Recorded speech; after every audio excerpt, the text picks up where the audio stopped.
musically, I don't know. I grew up with a single mother, and my father's black, my mother's white. I mean, I have Hispanic mixed in there and some Native American, but mainly I'm just mixed for real. And my mother was white, and I grew up. She used to listen to like Phil Collins, and she played guitar. She actually played guitar, so she played a lot of folk music, like music from the early '60s and '70s and stuff. Simon and Garfunkel and stuff like that. And she used to like sing me and my sister to sleep and play guitar and sing us to sleep.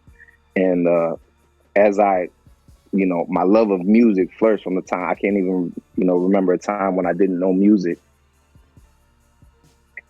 and have a love for it. And like in first grade was the first time, like in class, they had us writing our first poem and stuff. And I wrote this phenomenal poem for a child in first grade. And the teacher was like, oh my God, like, how are you even writing? How are you thinking like this as a child? And I'm like, it was just in me because my mother's mother used to write like greeting cards and stuff for a Hallmark.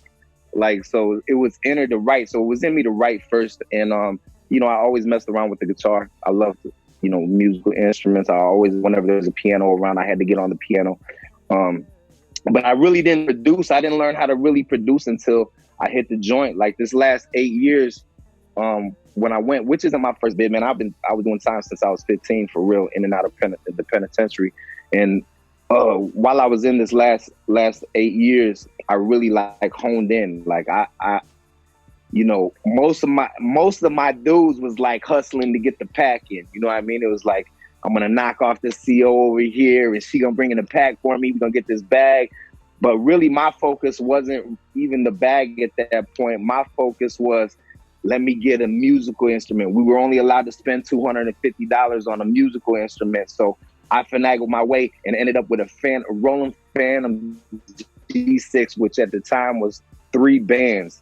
And I figured out a way to get it in. And once it was in, it was grandfathered in. No matter what institution I went to, I could take it with me. They couldn't stop me. And it had a built-in workstation. So then I had another female CO hook it up and bring me a condenser microphone under a bowl, Chipotle bowl and stuff. She brought it in, got me that. So then I was getting flash drives and stuff, and I learned how to like produce.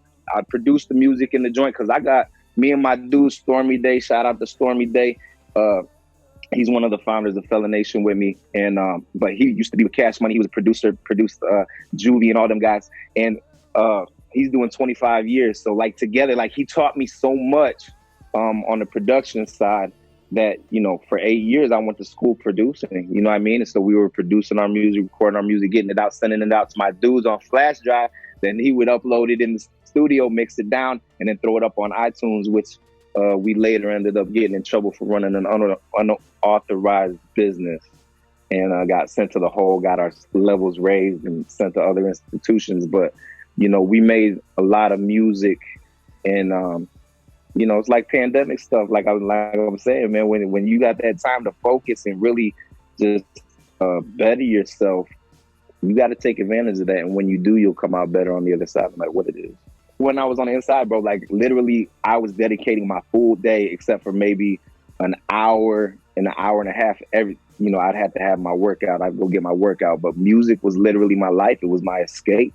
It was my way to forget about the things that were going on outside of my control, which you lose a lot of control while you're in prison. You don't have control of, what this girl's doing out there, what your family's got going on. And your mind can really, if you don't have nothing to do, they say an idle mind is the devil's playground. It leaves you too much to, think about. You can literally lose your mind in there. So I stayed so focused in the music. I lost myself in the music, and I would just tell stories of my life. I would pay attention. I really tried not to listen to too many artists because I didn't want my sound to emulate anybody. I respect certain, like I listen to Kanye, I listen to Drake, I listen to M, I listen to Jay. I would, and 50 and Rick Ross and my range was so crazy. Gates, Boosie, like I would listen to stuff and just stay in tune with the streets. You know, I mean, I even, I remember when the Migos got popping while I was in there, man. I feel like they blew up in the joint before they blew up in the street, really, because that's how it happens. Like in the joint, like we're always waiting for some new music to come out, and then when it does and it gets to popping, like everybody gets it. So I just listen to those and to stay relevant, to continue. 8 years is a long time, and I was doing music before I went in, and or making music before I went in, and to continue to remain relevant, you have to be able to reinvent yourself. You have to be able to evolve with the music as the music progresses, and because you find a lot of these guys can't evolve past where they've been.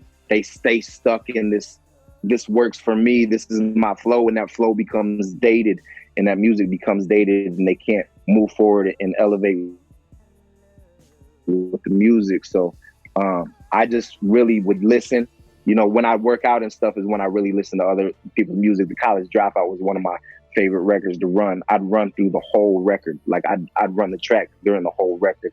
And it's just, I found motivation and inspiration in other music, and I continue to just use it as a driving force to be in somebody else's inspiration. I wanted my music to inspire others to keep going, keep pushing, because that's another thing, man. While I was locked up, it was hard for me to find music that I could relate to that was positive. A lot of music was negative, and it's dope when you in the street. Like, nothing against G-Eazy. I got the dumbest respect for G-Eazy, but when I was in the streets, man, I listened to G-Eazy. That shit made me want to trap, bro. It just made me want to go hard and keep doing what I was doing and get that bag. But while I'm in the joint, I didn't want to listen to those type of influences. I wanted to elevate my mind, and I found it hard to find music that would elevate me, that would lift me up, that would give me inspiration to move forward. And I made it my personal goal to go ahead and make music that will lift up a felon, that will lift up someone who's going through hard times, that would give them hope and let them know that they can keep pushing and they ain't the only ones going through it.